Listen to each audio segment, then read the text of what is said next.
Good morning, good afternoon, and good evening, and welcome to Bitcoin and Beyond. I am Melanie, your host, and today we have a very special guest, Brett Herskope, otherwise known as Eli Herf in the Stacks ecosystem.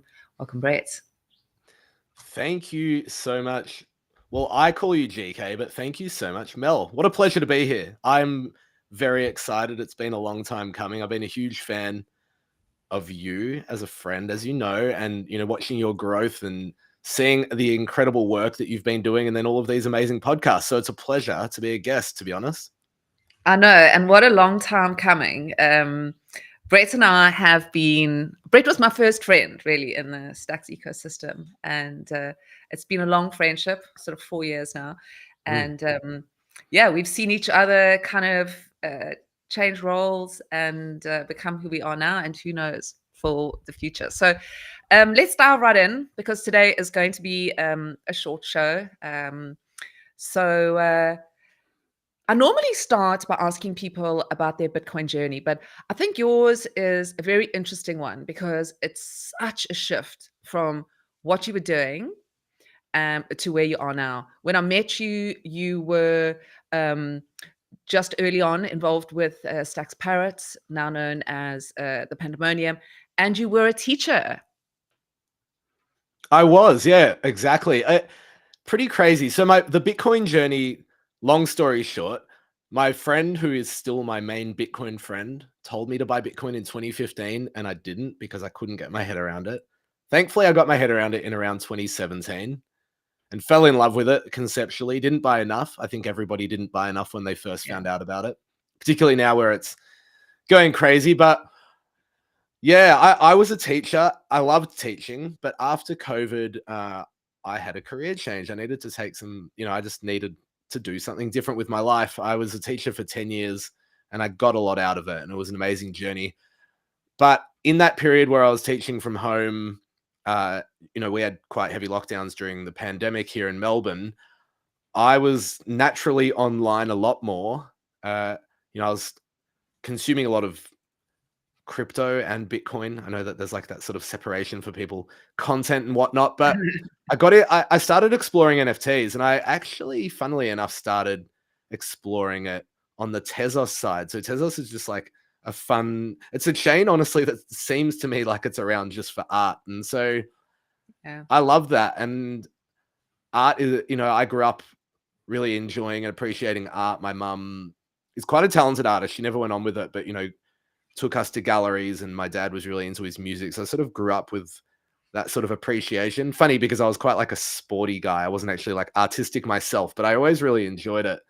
On holidays, we'd go to museums and get immersed in the culture. And we always had like, bits and pieces that we'd buy and bring home in terms of like art and whatnot. And so, yeah, I guess I got into like what we call NFT Twitter or crypto Twitter or whatever you want to call it.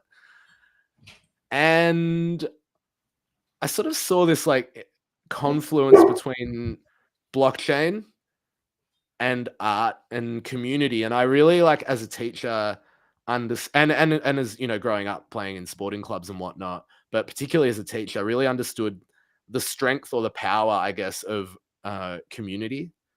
And because like a school is a community, and you've got your classroom community, and then within your classroom there's these mini communities of kids, and then you've got the community of like surrounding schools, and there's the parent community, as bit of an ongoing bit of a running theme there. And like I know we've got a shorter show, so essentially I just kind of fell in love with it conceptually. And I being a teacher, obviously I was very aware of how important it is to be able to communicate effectively. And I noticed that a lot of NFT projects on Twitter and in their Discords and on their websites perhaps weren't communicating as effectively as they could. Maybe English wasn't their first language, which totally makes sense because it's like a global environment.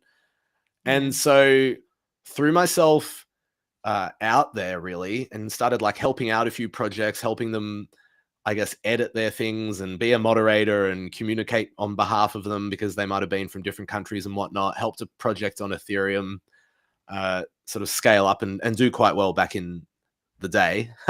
And I don't know how they're going now. It feels so long ago, and it's not. I know. they still exist now. Well, in crypto time it is, isn't it? And then I guess started helping out with some projects on Stacks because back then, obviously, and with the inception of Ordinals, it's slightly different, but Stacks was as close as we thought we were going to get to being directly on Bitcoin, or to being as close to Bitcoin as possible in terms of where like the NFT scene was at. So that really spoke to me because like at heart, I'm like Bitcoin first. I'm not Bitcoin only. I'm not some maxi, but I'm certainly Bitcoin first. I think it's a spectrum. I think every blockchain is like a playground, and it's a spectrum of where you sit, and it's about kind of knowing, where that blockchain sits in your sort of like spectrum of trustlessness or decentralization or whatever kind of speaks to you. Anyway, so I took over a project because the founders, again, they were from Malaysia. They really had no idea what they were doing. They weren't going to rug or anything. They just were going to fail. So I took over a project which was called Stacks Parrots. It was going to fail. Like it was all over. Yeah.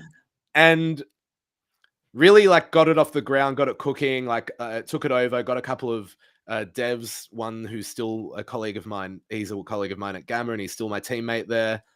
And yeah, we built. Ciro. It is Ciro. Hey, Ciro. Right? It is Ciro. Yeah. He's an absolute legend. Yeah. It's such an honor that he ended up getting a gig with Gamma as well. Like it just made my heart sing. Yeah. And yeah, we built product, which I'm more than happy to talk about. We built like the first not the first actually. Kudos to Sargal for kind of kicking off a virtual gallery environment. Theirs was kind of a specific one for the burnt explorers, when they burnt a heap of explorers. But we built a virtual gallery for Stacks, and then that evolved to end up having a media player. And then we got an idea from that media player to then build a music app, and that's still alive. It's called Parrot Radio. So kind of like all of that journey, like the TLDR is I ended up meeting the crew at Gamma, and then like luckily enough, they loved what I did. They saw how involved I was in Stacks. They saw what I could do with that project, and I guess they learned my skill set, and they were in need of someone back then. My role is now head of growth, but back then to take over the community role, which was really what I was doing as a teacher. Like I said, all of those communities that you look after, and got a full-time job. And that was this March 22. And here we are in 2025. It was wild. And we met, near the end of 2021, I think. So it's really crazy. It's really fun. Yeah, I think it was around the Megapont. I think either before or Crash Punks. It was Crash Punks. I was helping out there. Yeah. Yes, we met because of Crash Punks, and I was sad, I think, because I couldn't get I either won something or I couldn't get on the mint list. It was one of those two, but it had to do with getting a Crash Punk, which was my profile picture for, I think, almost until I doxed. Yeah. Well, the art's really cool. Grace is such a talented creator. I think I always vibed with the Crash Punks art because I was a huge fan of Snow Crash, which was the sci-fi novel in 92. You made me read that book. You and me had because we both avid readers. Yeah. And I remember you said to me, I should read Snow Crash because you were such a fan. What did you think? Yeah, fantastic. That kind of got me on it was I think I'd read The Sovereign Individual. And I think that was kind of my second foray into reading kind of submersive media or literature, or kind of, to do with what we read now. And that kind of led me down a radical garden path. So yeah. So thank you. Yeah. No, pleasure. It's funny. Neil Stephenson, who was the author, coined the term metaverse in that book, which is crazy because there's how prescient, like so much of that book are things that are playing out now with like hyperinflation and useless dollars and kind of like, I guess, like micronation states and whatnot. So yeah, it's fascinating stuff. Same with the Sovereign Individual. I mean, the fact that those guys wrote that then, and look at it, it's literally playing out, and it always kind of, I think to myself, did that make me, because I don't consider myself a Bitcoin maxi, like you say. I think what's interesting about the Stacks environment or the Stacks ecosystem is that it's not about being a Bitcoin maxi. It's about, like you say, being Bitcoin first. But I always think about how much the Sovereign Individual influenced me into this idea of, and I think you have that same kind of philosophy of, building out what artists deserve. because, let's kind of take a step back, because you've had like an extraordinary, I think, one of the most evolving journeys and one of the most prolific journeys in the Stacks ecosystem and in the Ordinals ecosystem, so, and both with Stacks Parrots, which became the Pandemonium, and then Gamma as well. So you've been very spread, and I think very well known when it comes to the art community. And even in sort of through Parrot Radio and Ethereum. So let's kind of go back a little bit. So Stacks Parrots evolved into the Pandemonium. Why the name change? Why did Stacks Parrots become the Pandemonium?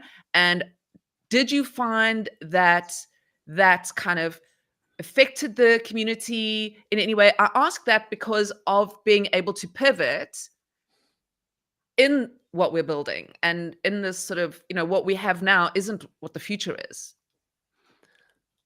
Yeah, well, I like, hats off to you, because you were quite a big part of that. I remember you told me on a call, like, Brett, you're doing too much. You need to like narrow your focus.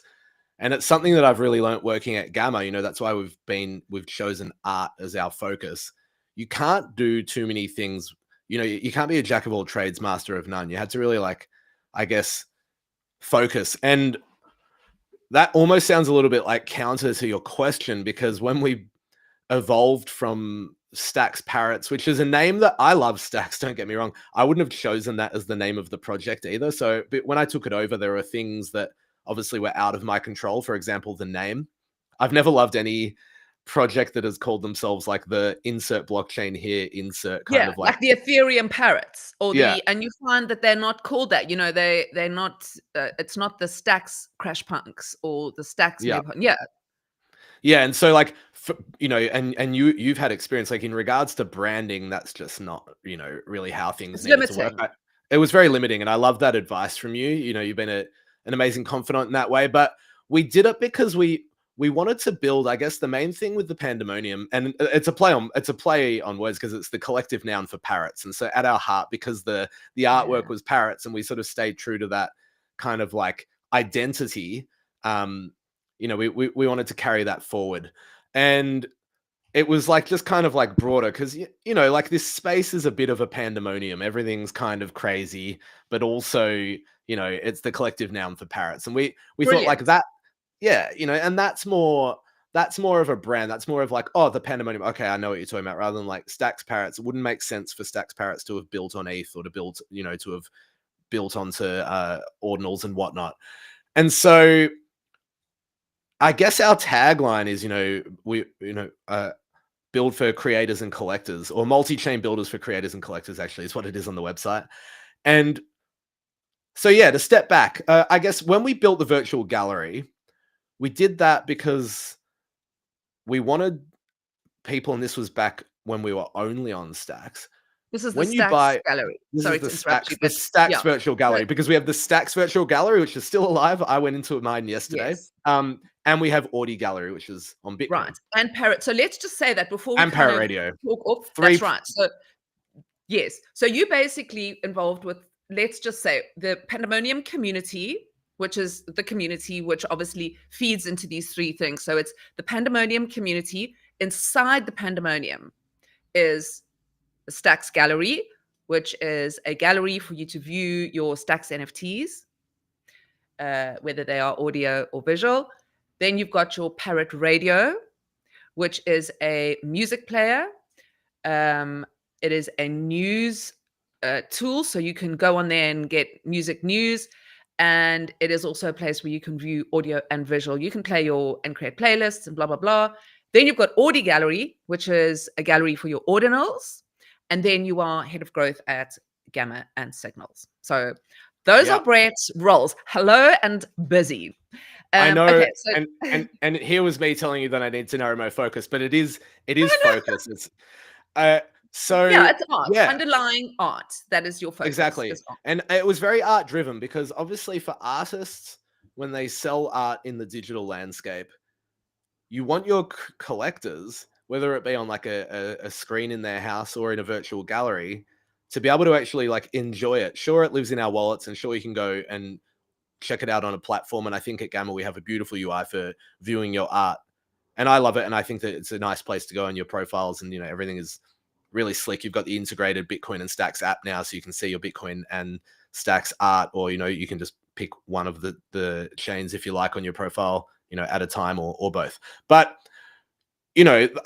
having options, I think, is key. So, I have in my office, I have a digital frame up and I can put up my artwork, but also the virtual gallery is fun.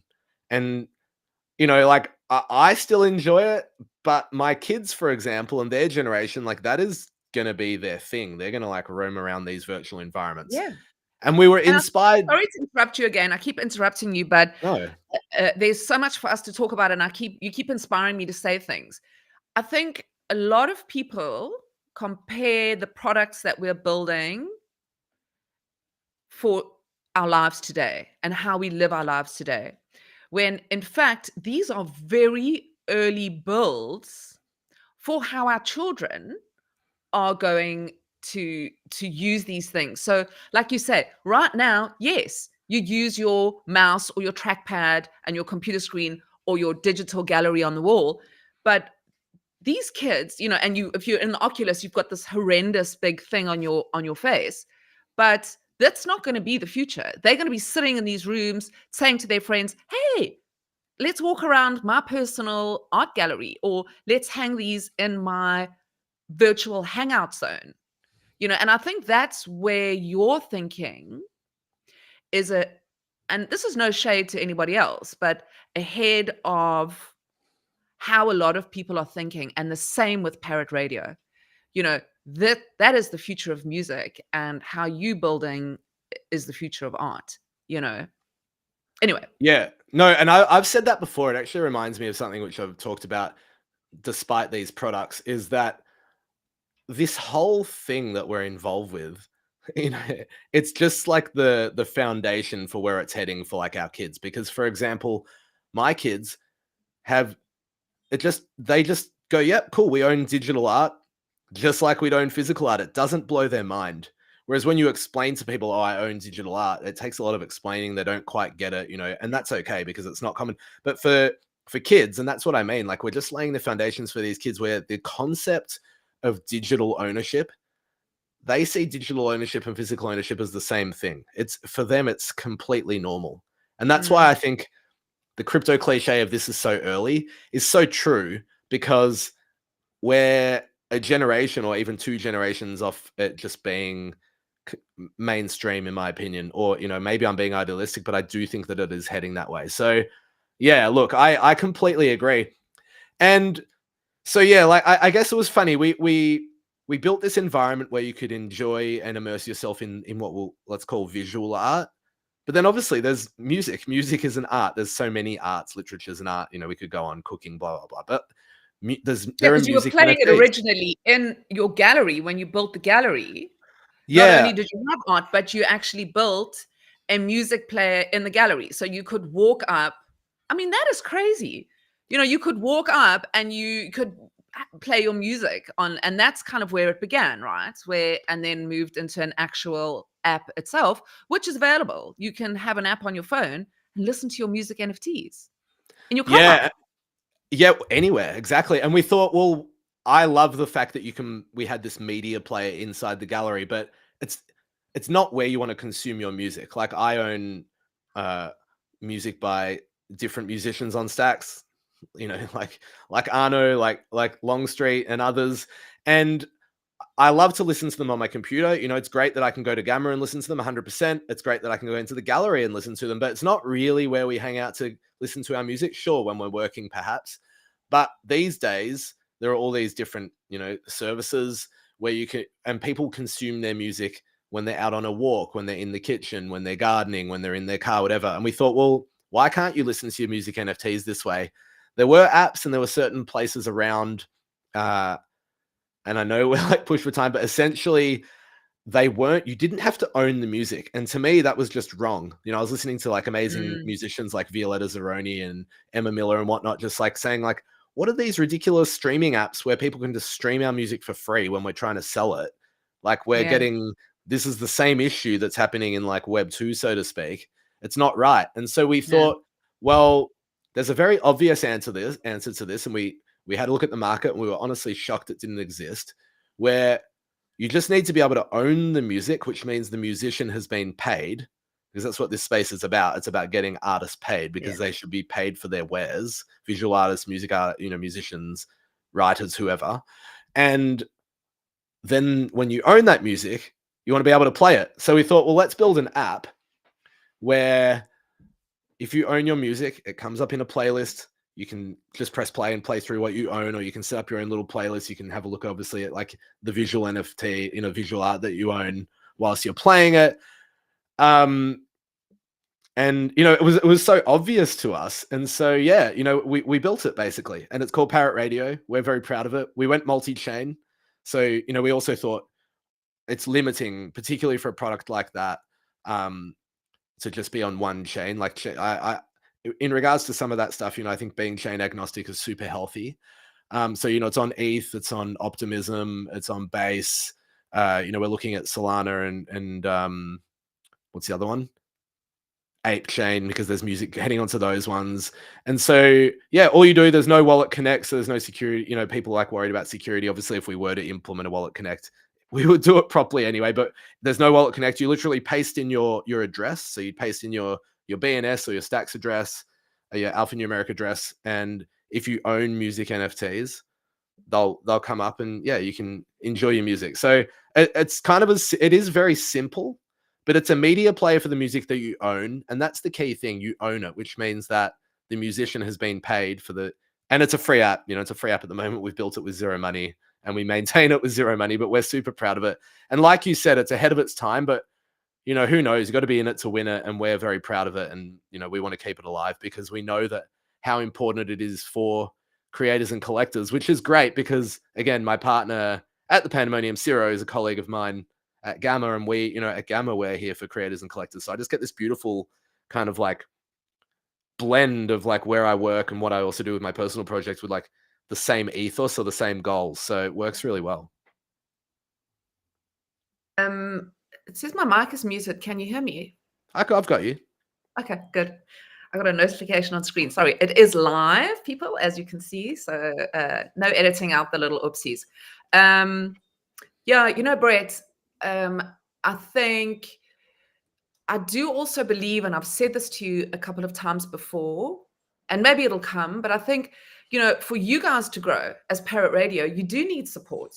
I think those kind of things still need to be figured out because it's an important app. But again, I keep saying it, you keep saying it, we need a new word for it, but it's too early, and I've learned that in releasing music on Stacks is that people aren't there yet. They're not used to paying for it. For Spotify kind of ruined the idea of paying for something with value. Just because you can't touch it, feel it, see it, doesn't take away its value, So I think it's a brilliant thing, I think it's a brilliant thing. And I'm hoping that with this SIP 31 and the endowment, we can move forward into supporting projects like this, supporting the growth of art. I've been a voice in that, in sort of saying, and I know they are as well, because the understanding that, you come in for, obviously, you're going to get those people coming in for the DeFi, but they have to stay for some reason. There needs to be gaming. There needs to be music. There needs to be art interaction. You can't just buy an NFT and then it sits in your wallet. So, these products are very important products. But let's talk about Stacks Parrots and how you guys were one of the first projects to take the parrots, as they were called back then, take your project and put it onto Ordinals. Yeah, well, I guess, I was lucky enough to be working at Gamma. And it's funny. So if you look at a lot of the companies and the products that were had, I guess, first mover advantage, but also for good reason, because they'd been building so close to Bitcoin. So Gamma, Leather, Xverse, obviously the guys at Ordinals bought, stuff that Trevor Owens has done, and there's been others. Well, Grace as well. Again, Grace, exactly. Like Set Zeus and things that he's been deving with SBTC and whatnot, through Hero and all of that sort of stuff. So it's like everyone had been so close to Bitcoin, like, you know, and same with Megapont, they were super early as well. So it's like there were people so ready for that, and we just had to do it. Like it's Bitcoin. I was Bitcoin first. I loved Bitcoin, and so we thought we we certainly didn't leave Stacks. Like I said, we still got the products there. We still have NFTs there. We built a burn to redeem. So I'm not sure if it was the first one or not. I don't like the whole first thing, but we built a burn to redeem contract where you could burn your parrot, you redeemed a parrot pass, because then we kind of had ownership of the art, because again, a lot of the art I didn't have like a say over, so to speak. So we're just kind of like part of the rebrand. But yeah, we thought let's like build on Bitcoin as well. And so we developed Ordi Gallery, which is very, very similar concept to the Stacks, virtual art gallery. And yeah, that's still alive and kicking, and it's doing really well. I'm kind of shocked that we're the only ones who have kind of had a crack at it. But yeah, it was really fun. And we just, again, same as like with Parrot Radio, kind of moving on to, well, not moving on to, like integrating and including other chains. It made so much sense for us to be Stacks and Bitcoin, just like, we were at Gamma, because obviously that was where our hearts were, Everyone who I think was on Stacks loved Stacks, but also found Stacks because they loved Bitcoin.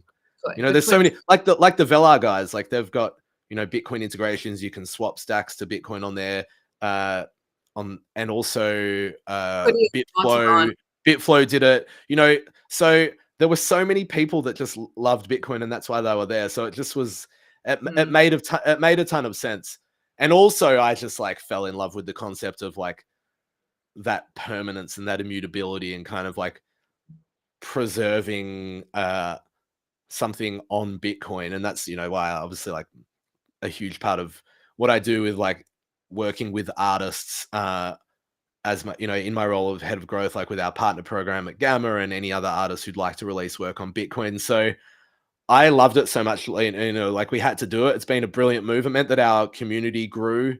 It meant that we also, got new eyes on the project, and, we had to expand. You also, as like as life changes and businesses evolve and adapt to survive and to hopefully thrive, it was, just once it became a possibility, like at Gamma, of course, we were going to take it with two hands.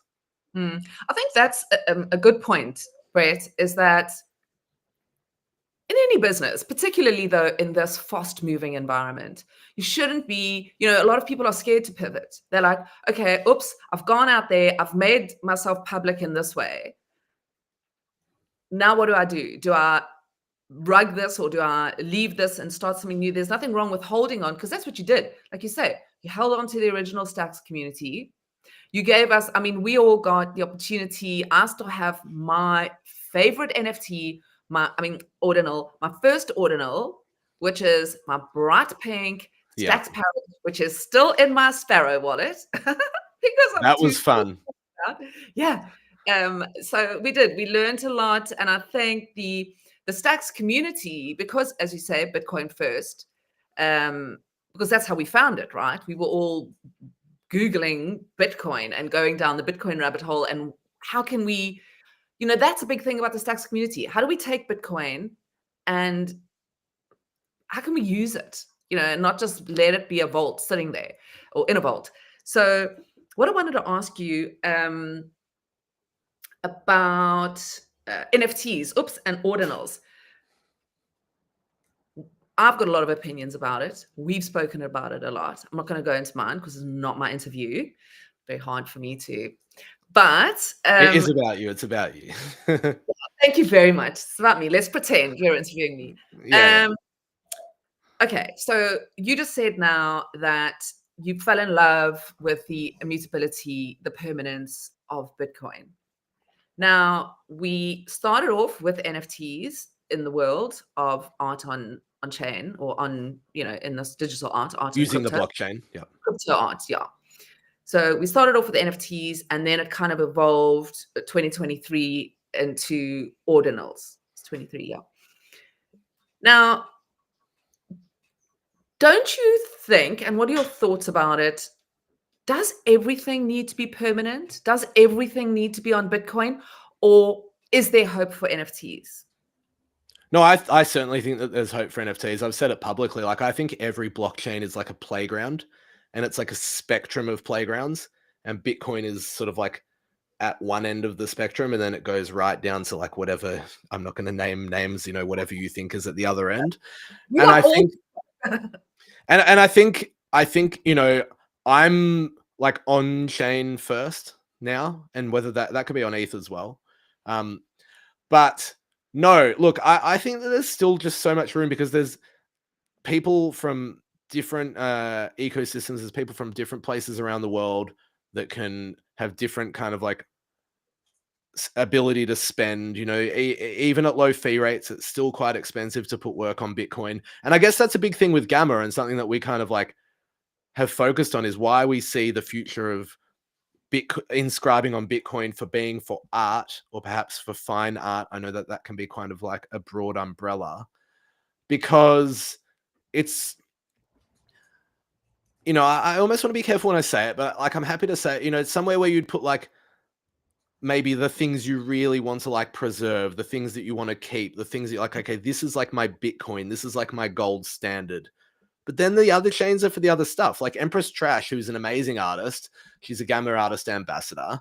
She says, I when I create, I'll go, okay, I'm putting this on Bitcoin, but when I create this stuff, I'm going to go and experiment with it on ETH. I'm going to go and experiment with it on Tezos. And I think, that's where like Stacks will make sense, that like there's room on Stacks there's room for artists on Stacks to try different things and to experiment and to maybe earn some stacks to swap to Bitcoin, to then be able to like preserve something else onto Bitcoin. So I certainly see a place for like NFTs, obviously, if we want to like call them NFTs in comparison to Ordinals, honestly, on all chains, because I think that you limit yourself. And I think that's what was really important when we've built Signals, which, is coming super soon. That it is blockchain agnostic. It is platform agnostic. It's actually Web3 agnostic. You could launch like a Web2 physical product on it if you wanted as well. Because otherwise you limit yourself. And I think that, people will decide where do they want to put something and why. I think the why is also always really important. It's like, okay, well, why am I putting this on Bitcoin? Why am I putting this somewhere else? Yeah. And I think that that's like a very healthy outlook. I think in life, and I think, outside of this space, if you like limit yourself, or you're not willing to kind of like at least learn about other opportunities and then make an informed decision, I think, you really kind of like hamstring yourself for growth, really, or potential growth. I love that answer. And it's so true.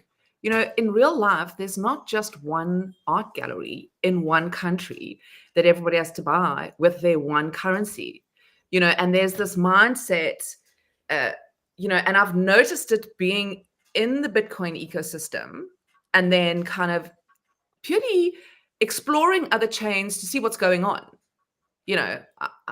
It's not because I do work there or do anything there, but I want to know what's going on in the outside world. I don't want to just sit in my 2-mile radius, and you've got to realize that that's also healthy, is other minds, other groups, other kinds of people developing things, So we have many galleries with the many chains. We have many currencies with the different currencies, and not all NFTs are art.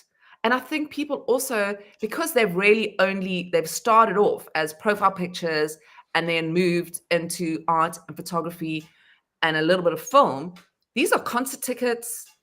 These are, maybe even messages that you send people, whatever, that you want to instantly delete once they've been sent. They might be pics. And you don't want them to live around forever. Well, there are some on Bitcoin if you look hard enough. I certainly wouldn't be inscribing it, but yeah, look, exactly. And obviously, I think gaming has got a long way to go when it comes to Web3, but gaming, you need like fast transactions. So it's not going to, it wouldn't make sense. Yeah, exactly. Look, interestingly, obviously, like there are ways to put bigger files, but yeah, regardless of the file size, it will come down to speed, and Bitcoin isn't fast by design because it's so secure. And so, yeah, I guess, that's just another example. The same thing with music. Violetta Zeroni is a great example. She's another example of being way ahead of her time. Like, she is like the queen, the pioneer of on-chain music. Like, there's just no doubt about it. Well, yeah, she's going to go down in history. That's no one's 100%. doing it better than her. Yeah. And she puts certain things on Bitcoin, but it's harder to. And then she still is releasing art, on her music, which is an art, on ETH and around the place, because there's just different ways of distributing it, and she's got an audience, and the whole audience is not going to necessarily buy it on Bitcoin. They, her last release did super well, and they all a lot of them did, but it just proves a point, that there's something for everyone. I think there are certain things that if I was an artist, I would certainly want to put on Bitcoin. I think every artist should at least put something on Bitcoin for like their own legacy.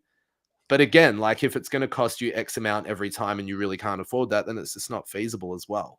And that's the same for collectors. And exactly, there's collectors for every chain, and I think it's healthy to be like that. Well, let's mark a moment in history here. We just recently hit 100 million ordinals. Right? So I know. I would love to watch this back in God knows how long and be like, oh my God, it's so many. I remember when I first started inscribing ordinals, because I was so early.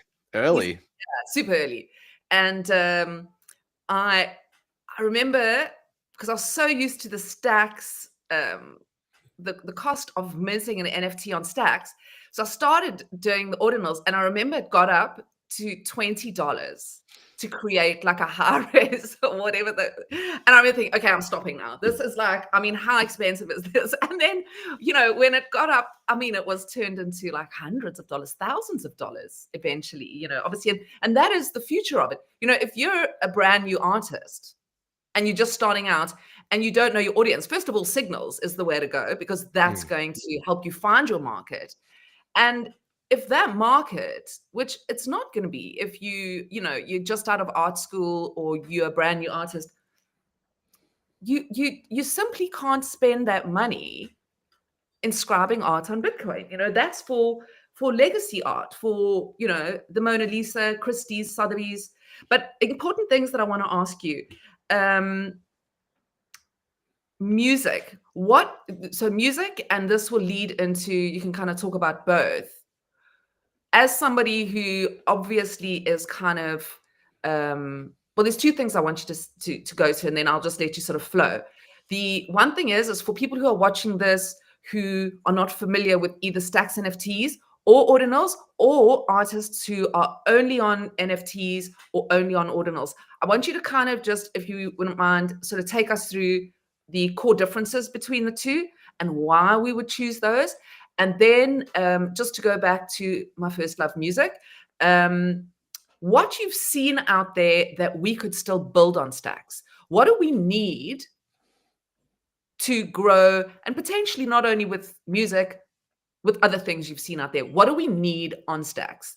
Because we've got the SIP, we've got this massive endowment, we've got people who, if you're watching this right now, start putting your proposals together, start getting them in for this funding, because in 2-3 months time, we're going to start spending, there's going to be money to spend on Stacks. So those are two things. Heed Brett's advice. Brett's going to give you advice for what you should be doing on Stacks because of the endowment, and so on. Those questions I asked you. So hit it. So no pressure. So the Oracle. I speak to the Oracle. Yeah, just hit Good Kitty up and then Mel up, and she'll tell you what you know. No, or me. I'm here to help always, of course. At Gamma we spent a year building out the integrated Stacks and Bitcoin app for a reason. It's a buy blockchain app. It's got both. You can find in your profile. There's both. You can find all collections from both chains. But so I guess I'll go very quickly and simply for the key differences. I'll be careful to acknowledge that on some chains like ETH, and we're talking, obviously I haven't seen it. it actually there are some examples on Stacks, but so there are some on chain where the data is stored like on the nodes on the chain in certain ways, art on different blockchains. But for the sake of this definition, let's discount the on-chain art on the other chains and just kind of like how most NFTs are stored. So on Stacks, Solana, Tez, whatever, most NFTs you own. What you have essentially is a hash that proves you own it, and then that hash points to the artwork that you own. But that artwork is stored off chain, so it's stored in like a decentralized storage system, which is still great tech. Don't get me wrong, but there's just different counterparty risk to it kind of surviving. Like there's not that same like permanence at all. But the art is stored off chain. It's stored in what is good tech, but you own a hash, that kind of like proof that you own it. That's what allows you to hold it, trade it, transfer it, whatever. And that art is like stored off chain, for lack of a better expression. It's stored in like Arweave or IPFS, which are two very interesting, pieces of technology. Whereas on Bitcoin, the data that creates the file that shows you your art or shows you your music, or that creates the PNG, the JPEG, the GIF, the WAV, the MP3, the MP4, blah blah blah, is stored directly on chain in part of the transaction, which is then stored on all the nodes. So tens of thousands of nodes around the world, on directly on Bitcoin, so to speak. So it's in this like huge decentralized network of computers. So that's what creates that kind of like permanence, that ability that it's just it can't really disappear. Like because Bitcoin relies on the decentralization of its nodes, all of these computers that hold a copy of the ledger. And if one goes down, you've still got thousands of others. So it's essentially the most secure and decentralized, immutable, like uncensorable storage network on the planet. And that's where the data is. So there's the like, it essentially all but mitigates the risk of it kind of like disappearing or like having like link rot, like we've seen on some chains with like some NFTs, like that link between the hash that you own and the artwork off chain is gone for whatever reason. If no one's like upkeeping it, or no one's paying for it because there are costs to it and whatnot. So, you go to check out your NFT and it's just like a black square, whereas that can't happen on Bitcoin. Not to say that obviously, like, so that's the key difference. And that's not to say that like one is better than or worse than. They're just different, and it's worth acknowledging that. And it's like when you perhaps buy crypto, you know that when you buy Bitcoin, you're buying Bitcoin, and when you buy the others, you're kind of buying down this spectrum of perhaps like permanence, trustworthiness, security, all of these things. So it's always worth kind of like finding out, ask questions. A big reason why I got my job at Gamma was because I just put myself out there, got to know people, ask questions, put myself in a position to kind of, get to this place, which I still feel very fortunate about and for. So to move quickly past that, let's just talk about, sorry, Brett, file sizes, and because there is, and like you said earlier, there is a way to put big files, because it's a question I get a lot. So I just want to kind of have that in the show. And I remember asking you, what does that mean? Like feeling like such an idiot. Recursion. No, look, early days it was harder.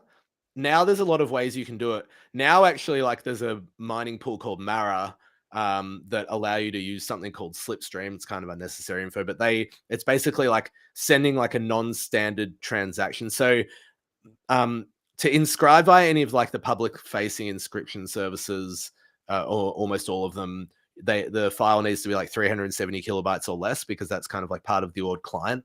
But you can actually inscribe up to, and only up to, 4 megabytes, which is the size of an entire Bitcoin block. And you can do that. There's a couple of sites that allow you to do that, and via something called Slipstream, where Mara will then, there are obviously additional costs because every kilobyte costs, and then they take some service because they obviously need to like make a minimum per block that they mine and whatnot, without going into too much detail. But you can inscribe up to 4 megabytes. But through recursion, which just means calling upon another file. You could inscribe, as long as you can afford it, insanely big files, because you could inscribe like, do the maths. You could inscribe like 150 kilobyte files and then kind of like layer them all together and create a GIF or something like that. So, you can create very big files by kind of like tying artworks together. And all of that is possible, but obviously like every kilobyte costs even when you do that. But then the final inscription, anyway, that's like in short, because I know that we're... You can put,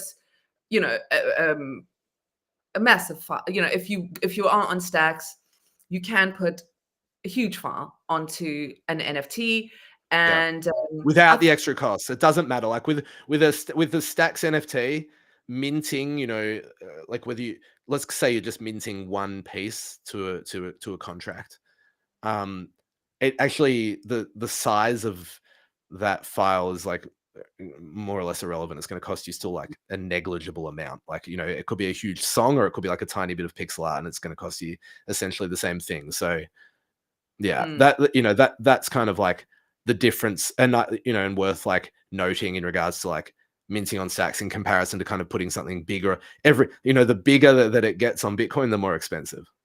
Yeah, and I don't think you should be afraid as an artist to start out experimenting with your artwork on Stacks, because there is a big crossover in the buying audience. Because again, going back to the people who came to Stacks are Bitcoin first, so they're interested in both. And I think we saw that in the beginning. The art market on Stacks pretty much flatlined when Ordinals dropped, because those were the first people inscribing, buying, or a large amount of those first people. So I'm a big fan of Stacks, obviously, and art on Stacks.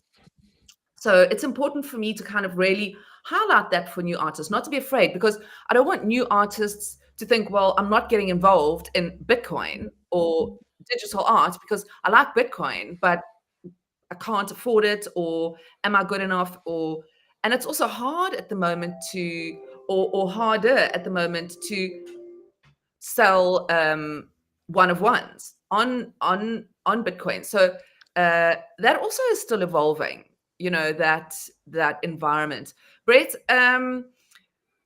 so let us move on then, just a little bit about music and what you've seen when it comes to other chains. I mean, we started talking a while back about what was it called again? The music marketplace and app on Ethereum.